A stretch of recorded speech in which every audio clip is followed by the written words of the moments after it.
What is going on, YouTube land? This is going to be another little edition of working on the Audi. Today I'm going to put these mirror caps back on after I painted them black. Just used some Rust-Oleum black paint. And then I'm going to do a little VCDS scanning to check a couple things out. There is a misfire on cylinder number 4, and another thing that I wanted to do with that, along with like the VCDS scanning, is I wanted to swap coil packs around, check the plugs out, because I haven't done any of that stuff. Like I haven't even done an oil change. All that stuff is coming soon. I just kind of want to sort some things that are easy and not time consuming. And then another thing, because I've scanned this car before, is the EGT sensors are showing up as bad, so I kind of wonder if that's part of the boost issues that I'm experiencing. But anyways, I'm gonna get these mirror caps on and then we'll move into the VCDS. Got the mirror caps installed. Got my little helper. Just trying to plug the vacuum into the car. I think it looks pretty good.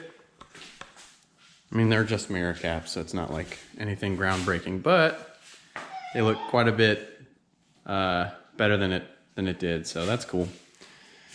Moving on, I think actually what I'm going to do right now, I'm going to go ahead and I'm going to start cleaning up these headlights because they look pretty crappy. So all I've done is wet sand this front left one, and then that's the condition of you know, it untouched. So just a little bit of wet sanding, and this is where we're at. I haven't put a ton of effort into it, but I mean, already just with wet sanding, I mean, that's where we're at. So I'm about to polish it. The little kit I'm using is this cheapo like mother's kit. It worked on my truck.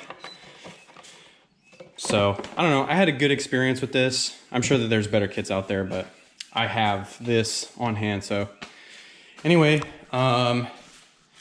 might hit this with a little bit more wet sanding after I do one round of polishing, because it might take like 2 rounds of polishing to get these to where like I want them to be. But this is after 2 times, not 2 full go throughs. So the first sandpaper grit is 800, then it's 1500, then you put the polishing compound stuff on there with the polishing wheel. So the first time I did all 3. The second time I just did the 1500 grit with the polishing wheel. And I think for on car, because it's not going to be even whenever you do it on the car, it's going to be a lot better whenever I do it off of the car. I might do one more round on this headlight. You can see I think a pretty noticeable difference between the two. So both lights are now complete. They're not perfect. It's looking way better. Some other things that I plan on doing in the future. So this is a maybe. It depends on the cost. I'm probably just gonna re-clear the hood myself. I'm gonna fix that clear coat because the hood is in really good shape. It doesn't have any like dents or dings. The roof, on the other hand, I don't know about that. I'd like to try to do that myself. I'm definitely gonna have someone else come out and remove the windshield for me so that I can gain access to the paint and all that under there, because there's probably corrosion under there. I think it was allowing leaks inside of the cabin. So I'm gonna go ahead and have like Safelite or someone come out, and then at the very least I'll spray paint that with some primer and stuff. And then there's some clear issues, like clear coat issues with the door. Like right here, it's starting to fade. I don't know if I would even need to like sand, or not sand, well yeah, sand this to get it back to normal. I'm gonna do a little bit of research because I think that this is salvageable. I think this door is salvageable without me even needing to sand it down and re-clear it. We'll see. This, I know for a fact I'll have to sand this down. No big deal on that. This, someone prior to me put a really awesome spoiler on here and left me some holes to deal with. It's pretty cool. So I'll be taking care of those holes. Need to find a way, like a good effective way to fill those holes in. Then there's this clear coat issue right here. Same spot on the other side, you know. I don't think it'd be that hard to fix. So I think I'll try to do that myself. And then there's some like scratches here and there, which most of this stuff I'd really like to take care of myself. I think that I'm up for the task. And then the fenders, obviously, the fenders are like, I mean, dude, they're in bad shape. They're in pretty bad shape. But I think that I can fix all that stuff. I'd really like to fix it the cheapest way possible and doing it all myself. I want to start troubleshooting some stuff with the engine. I want to troubleshoot that misfire. That's the first thing. And then the second thing that I want to troubleshoot is the EGT sensors. I've seen online that like there's a few folks that resoldered the wires that go into like the circuit boards for the EGT sensors. So I might inspect the circuit cards and see if there's anything noticeably like corroded or broken and fix it that way. Other than that, I've heard of tuning out the EGT sensors, and I plan on getting this tuned anyways. And then I've also seen on eBay you can buy like these little like butt connector type deals that complete the circuit for the EGT sensors, and it fools the computer into thinking that they're good to go. So I might do that. Those little butt connectors are only like 50 bucks for two. So I mean, that might be a path that I go down as well. The idea with this whole car is as cheap as possible. I've got VCDS hooked up, doing a scan, and what I'll do is I'm going to clear all of the codes. I'm going to swap around the coil packs and check the condition of the spark plugs / swap those around as well. Run the car for a bit, take it up and down the road, and then I'm going to do another scan on it to see if, you know, potentially the fault followed and maybe I've got a faulty coil pack. I'm really hoping that it's something as simple as a faulty coil pack, or maybe it needs new plugs. So we have quite a few faults here. Quite a few. Let's go ahead and start at the top. So these are all of our engine issues. See, like I'm saying, the EGT sensors, misfire, N75. Yep. Good stuff. Good thing the brakes are good. Auto HVAC.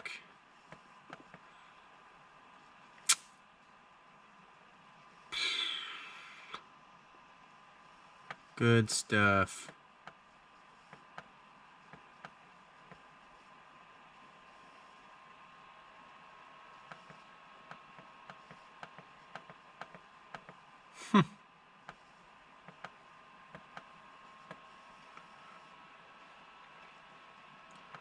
Good stuff.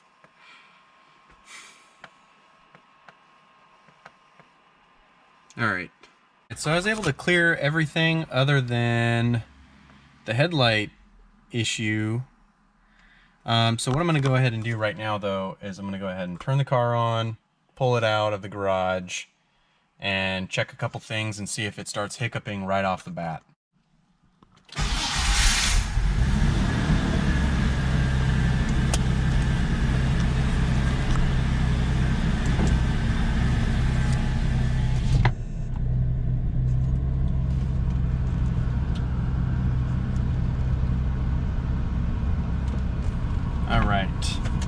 All I'm doing right now, after clearing the codes and everything, is trying to set the readiness. I wanted to pull the car out just enough to be able to run through this. So I was able to set the readiness monitors for just about everything other than the cat. I'm going to try to go through that whole process again for the cat specifically. For some reason, one of the tests, it just wasn't even allowing the test. All right, so this is the step where I was at, where at idle, which is what it wanted, it was not above 350 degrees Celsius. So now I've got it above 350 degrees C, and you can see block number 4 is good to go. So I'm gonna go ahead and go to the allow the idle to stabilize. Boop. I'm gonna go next. Okay, we're good on that. I'm gonna increase the accelerator pedal. Here we go. We're at, woo!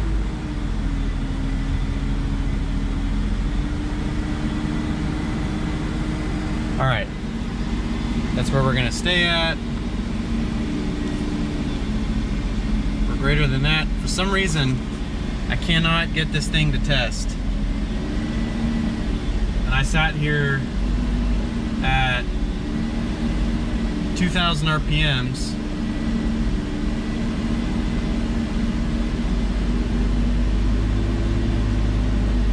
Let me stay there.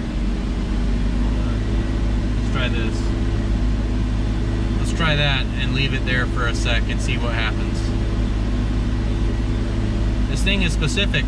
It's not like on the Mark IVs where it says just stomp the throttle and it will hold the RPM at a specified RPM. Nope, not this thing. You have to do it yourself, so it's kind of tricky. But for some reason, I cannot get it to test. It does not want to test. So I'm only going to do this for another minute before I just stop.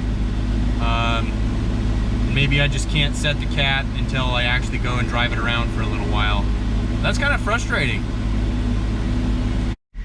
Yeah, so it looks like I just could not set the cat. Kind of weird. I got the cat temperature up to 445 degrees Celsius and was maintaining like 2,000 to 2,100 RPM, and the range is, it's like 1,800 to 2,200. Could not set the cat. Maybe I just need to go and drive it around. So anyways, I'm gonna fiddle diddle around with some VCDS stuff. All right, so right here, I've got my EGT sensors pulled up. They're kind of weird. I don't know if they're actually indicating properly, because at the very top, let me see if I can fix this reflection, because that kind of sucks. At the very top, the temperature bank number 1 was the same as temperature bank number 2, which was 1,035 degrees Celsius. And I wonder if that is actually reading the temperature coming out where like the little EGT probe is. It's kind of weird. And then I don't know what this sensor right here, the exhaust gas temp sensor B2, bank 2, I can only imagine. It being at 100%, what does that mean? It's indicating 100% of the temperature that it can read. I'll have to do a little bit more research on that. But now I've got my actual boost pressure indicated right here. So I think what I'm gonna do is I'm gonna go ahead and take this thing for a little ride. So I'm just in second gear right now. And you can see, well, maybe you can, maybe you can't. I don't know, my screen on the laptop is super, super reflective. I'm driving with the windows down because it's super hot in North Carolina today. What I'm gonna do is I am gonna do like a little third gear pull and see what happens. I'm logging this right now. I gotta try and do this before my battery on my laptop dies. It's sitting in the sun, and being 5 years old is it's definitely showing its age. So anyways, I want to show you guys how it pulls. I want to bog it in third gear. Here, this is wide open throttle. And I can see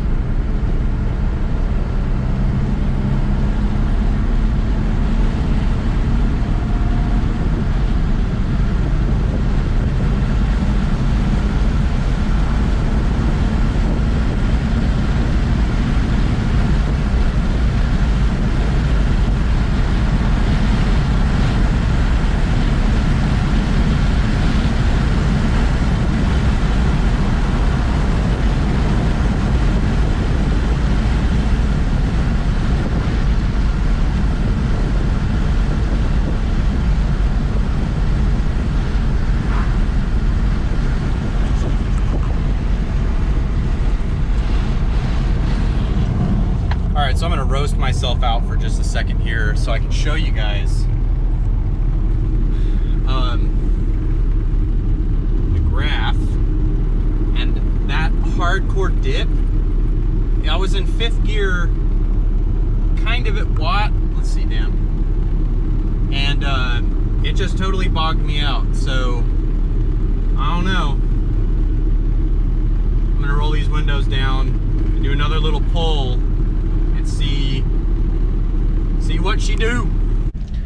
This turning radius is actually really good for this car. It surprises me.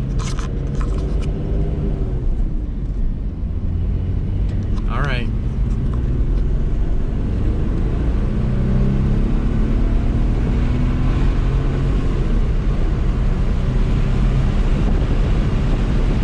Ooh, we getting some breakup. Yeah, she doesn't like it. Yeah, right there, it's breaking up bad.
Alright, so that was a pretty good test.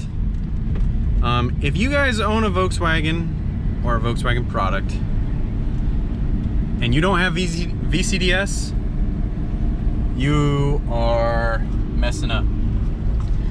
Well, that's lame. It cleared everything. I paused the thing and it cleared it all.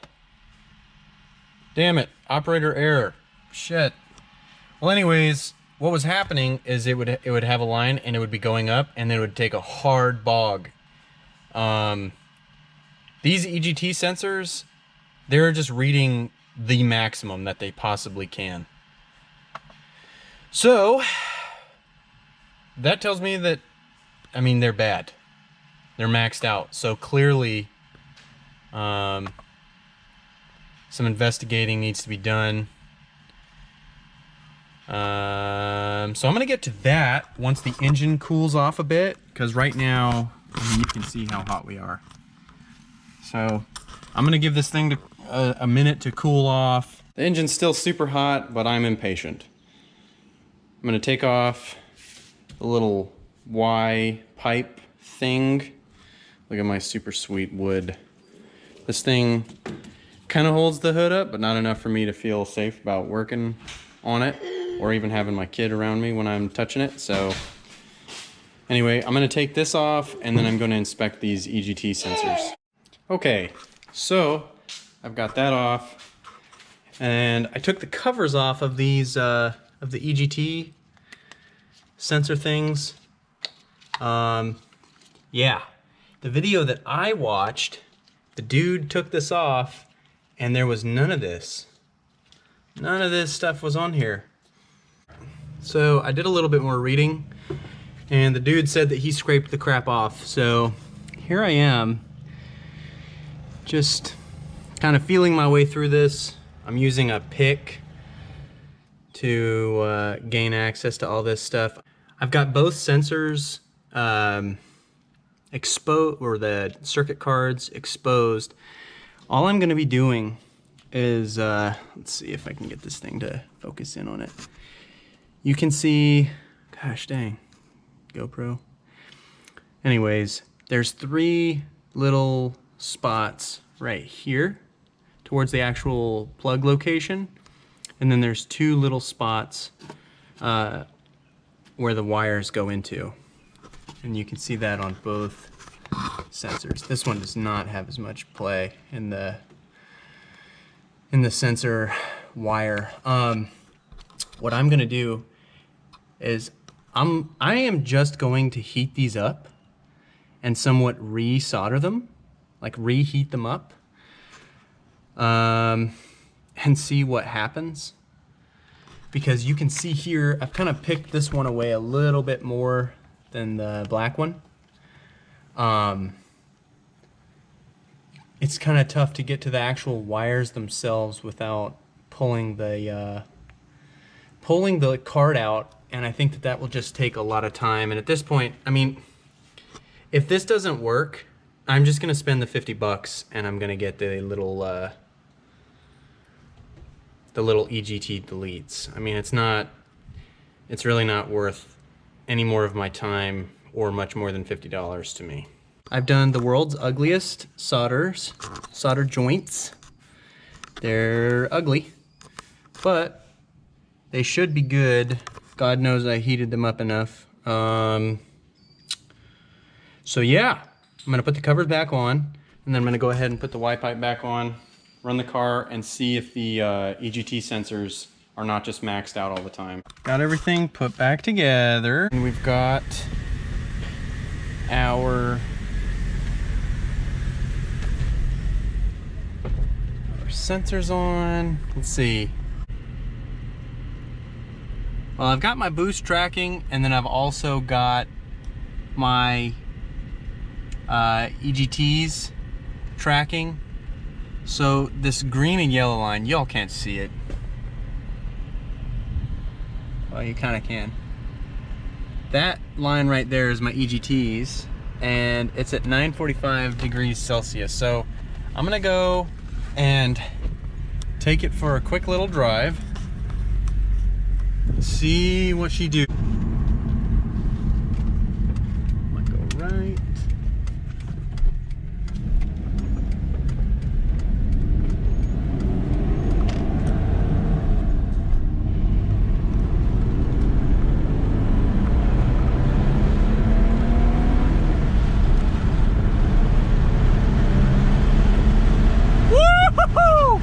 Oh yeah, baby.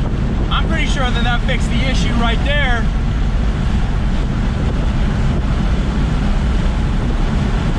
Hell yeah.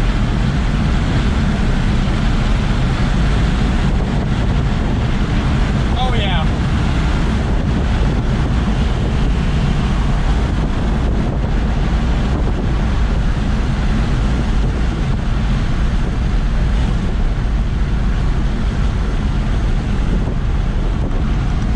Alright, so you can kind of see the graph. Wasn't kicking me out of boost or any of that other stuff, so I'm super confident that that fix did work. Alright, so let me see. Maybe I can pull over really fast and get to a spot where you guys can see my computer. Damn it. Damn you, touchscreen.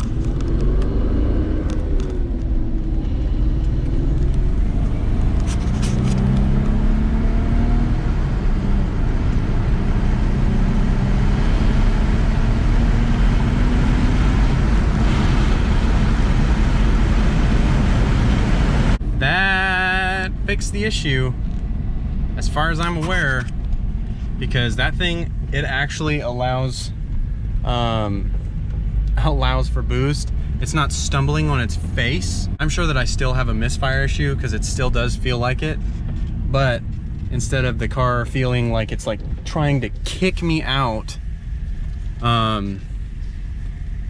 it's actually doing it now. So maybe I can show you right here. See these graphs right here? So the white, or the yellow and the blue is boost right there, and you can see, and in between gears it will spike and then it will come down, which is normal. But yeah, so now I'm not getting kicked out of boost. What it was originally was it would come up really hard and then it would like shoot down and it would cut out and everything, and it was really obnoxious. I bought this car for $2,500 because the guy, I mean, it's probably only worth at most $5,000 at most. But the dude thought that the turbos were bad. I don't know why, but anyways, I think I'm gonna end it right here. I'm gonna see what's up with this check engine light, but I'm gonna go be a dad. So thanks for watching. Bye.